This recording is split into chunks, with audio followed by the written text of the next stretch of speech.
Hey guys, welcome back to another review, and today we're going to be looking at a dual purpose battery charger and power bank. It's the Xtar PB2SL, and they sent this to me last week, and since then it's been a go-to in my kit when I go walking around in the city, and especially doing beam shots, doing some photography and stuff like that. Just having a nice compact, lightweight power bank. It's really handy. And yeah, if you're a traveler or just someone that wants to carry around something like this for EDC, I think it's perfect. And basically, it's, like I said, a dual purpose charger and power bank. Only weighs about 85 grams, about the size of a deck of cards as well. And you've got this magnetic cover here. And basically, you can either put in 18650 cells or 21700 cells. Does also fit some 2700 cells in there too. They're not so common, but very versatile. There's a spacer up the top.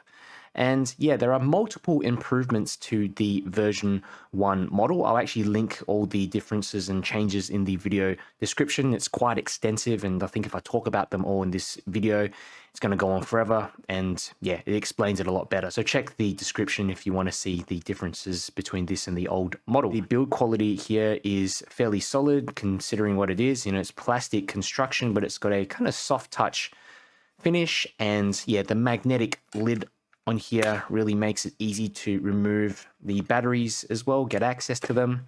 There is a screen there, like an LCD screen up the top, which displays real-time info, so things like voltage, charge speed, battery capacity.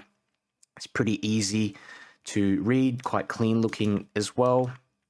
At the moment, you can see those two batteries in there averaging 47%. So basically, you've got this little pull tab there. So underneath the batteries just makes it a lot easier to remove them. I've got a couple of Molicel P42As in there, and there are a couple of these prongs at the bottom that kind of retract a bit, and you've got this spacer so you can put in some longer 21700 cells. Often with those battery protection circuits, they increase the length of the battery significantly. So this button here on the side basically allows you to activate the screen and look at the specifications, the charging stats of each battery. So at the moment it's averaging 47% for both cells, charging at 1.6 amps, 4.7 volts. I haven't got it connected to a fast charger, just my computer. So that's battery 1.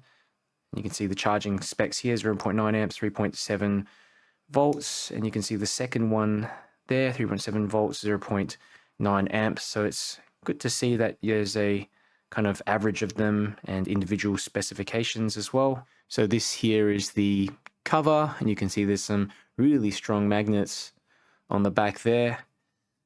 And yeah, sticks on nicely. You do need to, you need a bit of, definitely give it a bit of a yank to pull it off, which is good. So down the top, you can see there's a USB-A output, and there's an input-output jack here for USB-C. So you can only charge it through USB-C.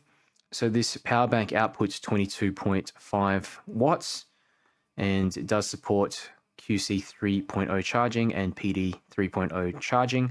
There is also a low current mode, so you just double press that button here on the side. It switches over to this LC low current mode. So when you're charging things like fitness trackers, earbuds, or maybe you're powering a USB light or something like that, it's able to supply current to it safely. And another thing to mention is that the charging slots will charge at a maximum 2 amps.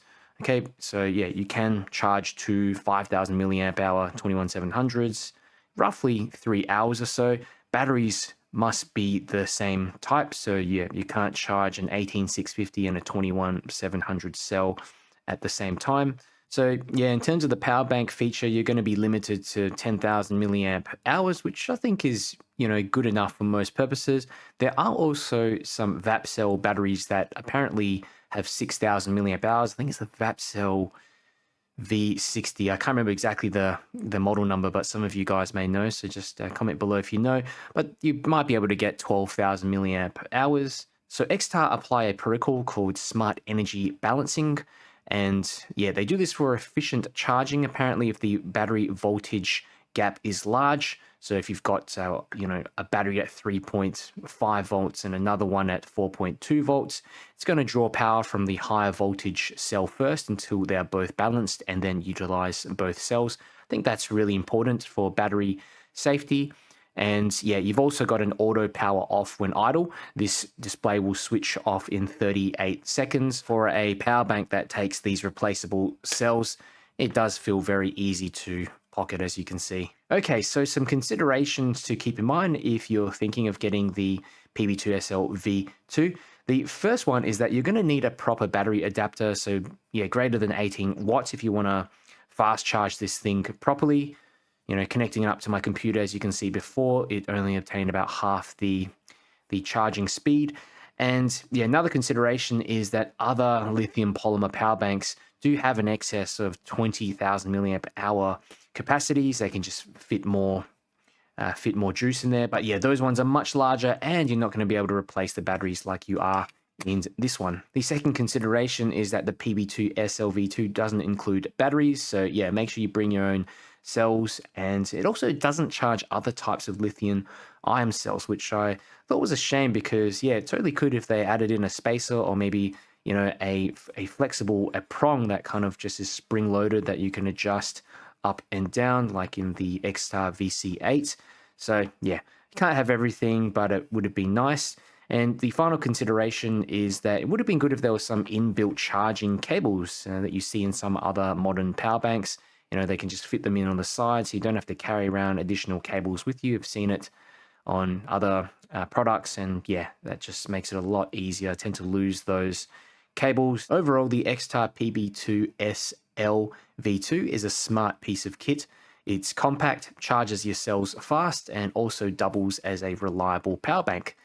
And yeah, if you're using 18650 or 21700s, want some portable backup, I think it's a no-brainer, and it's a power bank that you pretty much never have to chuck out. Just replace the batteries once they wear out. So I really like also that it comes in this small, affordable package, and yeah, it's perfect if you're a flashlight enthusiast, a photographer, and a traveler.